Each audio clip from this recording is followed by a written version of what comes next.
Hello, everyone. What would you be willing to pay for a delicious, free breakfast? For most people, this question sounds like part of an entertainment show, kind of ridiculous. But for 15-year-old Rebecca Aylward, this was the start of a tragedy. On that day, she put on new clothes, carefully did her makeup, and happily left the house to meet someone. She thought she was stepping toward a bright future, not realizing that the wheel of fate had quietly turned. A crazy idea changed her life forever. Who was the person Rebecca was about to meet? And what happened next? Next, I'll tell you this story. Background: Wales and the town of Bridgend. The story takes place in Wales, a part of the United Kingdom with a certain degree of autonomy. It has a unique cultural heritage with rolling hills, majestic coastlines, and ancient castles. The locals live at a rhythmic, slow pace. In southern Wales, there's an administrative district called Bridgend. In the past, this was a coal industry hub with a booming economy and vibrant life. But with the decline of the industry, Bridgend gradually became peaceful, turning into a quiet, small town. On the surface, life here is ordinary, nothing special. But no one expected that right here, a case would occur that shocked everyone. The day of the incident, October 23rd, 2010. October 23rd, 2010 was a Saturday. For most teenagers, Saturday is the most relaxing day. No school, no need to wake up early, no rush to do homework. They can hang out with friends, have fun, and enjoy their freedom. But that day, the weather wasn't great. The sky was gray and there was late rain. Even so, the rain didn't change a girl's plans. She knew clearly that no matter the weather, she had to go, because she had a date with someone very important. That girl was Rebecca Aylward, 15 years old, a high school student. She lived with her mother, Sonia Oatley, and her younger brother and sister, Jack and Jessica, in Mesteg, a small town north of Bridgend. For Rebecca, that day was very special. She had bought new clothes in advance, got up early, neatly combed her hair, and carefully did her makeup. She wanted to appear at her best to meet that person. By noon, the rain had gradually stopped. Rebecca said goodbye to her family and happily left the house. However, from around 3 p.m., her mother couldn't reach her anymore. At first, she thought her daughter was too busy playing and forgot to check her phone. But by evening, still no news, she started to worry. When it got completely dark and Rebecca still hadn't come home with no one answering the phone, the mother panicked completely. She felt something was wrong, so she immediately reported it to the police. The meeting and the disappearance. Rebecca went to a village called Aberkenfig, not too far from home. Her mother, Sonia Oatley, wasn't at ease, but that day she was busy, so she asked her sister, Rebecca's aunt, to drive her there. She dropped Rebecca off in the village, watched her get out of the car, and then left. No one expected that this would be the last time Rebecca saw her family. Even after reporting to the police, the mother couldn't sleep all night. The next morning, she led the family to search for her daughter around the village. They walked and called her name, hoping to hear Rebecca respond. Suddenly, she received a call from the police. In the woods near the village, they found a body, which might be the person she was looking for. The mother didn't dare believe it, trembling as she went to the scene. When she saw it, she had to accept the truth. It was her daughter, Rebecca. This news hit the family like a bolt from the blue. The police found a blood-stained rock nearby. The forensic report showed that Rebecca died from severe head trauma about a day earlier. Rebecca's life background. Before the case, Rebecca's life was pretty simple. A year earlier, her parents divorced, and she lived with her mother, Sonia Oatley, and her younger siblings, Jessica and Jack. The family wasn't wealthy, but they were close-knit with an ordinary and happy life. In her mother's eyes, Rebecca was the most sensible daughter. To her siblings, she was a reliable big sister. No one dared imagine that such an obedient child would meet such a tragic end. The person she met that day wasn't a stranger. The whole family knew him. It was her ex-boyfriend, Joshua Davies, 16 years old. The meeting place was near Joshua's house. Joshua was Rebecca's classmate. They had dated for a while, but broke up at the beginning of the year. The history of Rebecca and Joshua's relationship. To understand clearly, we have to go back to when they met. Rebecca and Joshua were born in the same year, both attending Bridgend Comprehensive School. In the UK, secondary school includes ages from about 11 to 18, equivalent to middle and high school. 4 years before the case, when Rebecca was 11 and just starting school, she met Joshua. The two were friends, both good students and part of the top group. Their parents supported it, thinking they could study together. Rebecca even passed some GCSE exams early, General Certificate of Secondary Education, which are usually taken at 16 and are very important for university. This made her stand out among her peers. Joshua was humorous and fun, very popular in class. After school, they often laughed and joked. Rebecca was the eldest daughter, with a mature and thoughtful personality. Joshua was the eldest son in a warm family. Perhaps because of shared traits, they got along naturally. Once Rebecca came home sad.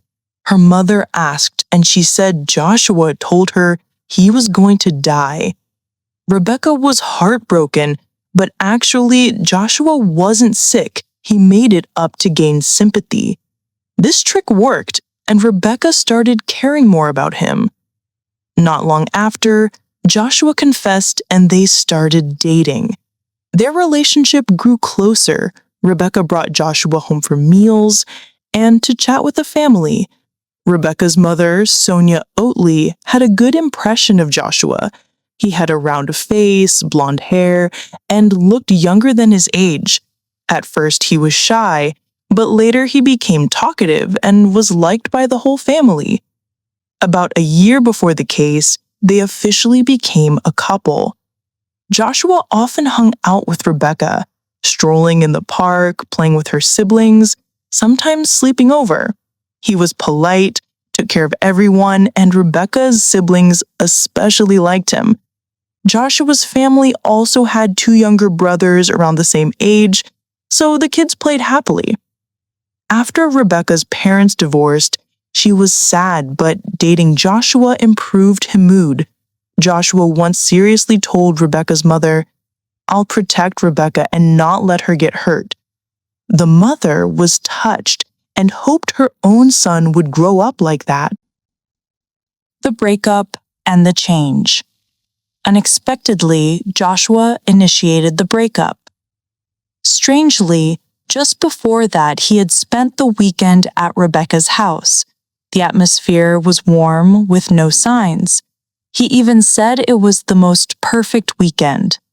Everyone thought the relationship was stable, but Joshua texted to break up, saying he liked someone else. Rebecca was devastated, but gradually got over it and started dating another boy. At this point, Joshua wasn't happy. He asked Rebecca to end it and arranged to meet. Rebecca's mother, Sonia Oatley, worried her daughter would get hurt, but Rebecca was excited, even telling her mom not to be mad at Joshua if she brought him home. On the day of the meeting, Rebecca's aunt drove her. Before getting in the car, Rebecca hugged her mom, kissed her, and said, "Bye, Mom, I love you." Her mom hugged her tightly and told her to be careful. She didn't expect that would be the last time she heard her daughter's voice. After that, Rebecca called her mom. She had arrived in the village, but Joshua hadn't come yet. A bit later, she called again. Joshua was in the nearby woods, telling her to come meet him. After the date, Joshua's family would take her home. Everything sounded normal, and then the call ended. Investigation and suspecting Joshua. The police quickly suspected Joshua. He was probably the last person to see Rebecca. But Rebecca's mother, Sonia Oatley, didn't believe it. In her eyes, Joshua was mischievous but kind-hearted, and he had promised to protect her daughter. Moreover, no one saw Joshua enter the woods that afternoon. During questioning, Joshua denied meeting Rebecca. He said he waited in the woods to tease her, but didn't see her, so he went home, then invited friends over to watch TV. His friends confirmed his statement. Rebecca's mother also believed he was innocent. The police temporarily lacked direct evidence. Witnesses and statements. Someone saw a teenager near the woods, but it wasn't Joshua. It was his friend. This friend attended the same school and was close to Joshua. He didn't like Rebecca, maybe jealous because she took up his friend's time or because Rebecca was popular at school. He had posted malicious things about her online. The friend stated, that day he was at Joshua's house. Joshua called him to the woods. When he arrived, he saw Rebecca lying on the ground. Joshua calmly recounted the details. Then they left as if nothing happened. Joshua refuted it, accusing the friend of slander. The two argued, making the case murky. The police checked statements from Joshua's friends. The truth emerges, the motive for the crime. A few days before the case, Joshua half-jokingly told his friends he would take Rebecca into the woods and kill her. Everyone thought it was a joke. On the day of the incident, the friend called to ask. Joshua was vague and invited him to the scene. The events matched the friend's words. Joshua was the perpetrator. Why? It wasn't because of the breakup. They had broken up over half a year ago, initiated by Joshua. If anyone was angry, it should be Rebecca. But when Rebecca got a new boyfriend, Joshua was jealous. He slandered her online and badmouthed her behind her back. His tone was full of resentment when mentioning the new boyfriend. His friends thought it was temporary anger, even teasing him. That atmosphere fueled the anger, leading to dark thoughts. The reason for the breakup? Joshua liked to show off and wanted to be the center of attention. Rebecca was straightforward and didn't cater to his ego. This planted the seeds of conflict. Another friend received a message from Joshua. If I really do it, what will you do? The friend joked, I'll buy you a free breakfast. Joshua took it seriously. 2 days before the incident, he mentioned it again, telling him to keep it secret. The friend thought it was a joke and promised that if it was real, he'd treat him right away. At the same time, Joshua messaged Rebecca. He was sad about the breakup, apologized, and begged to get back together. Rebecca still loved him and happily agreed. Rebecca's mother, Sonia Oatley, suspected Joshua wasn't sincere, maybe teasing or planning to film and humiliate her. But she thought he was good-natured and didn't expect murder intentions. Rebecca didn't suspect, excitedly buying new clothes and doing her makeup.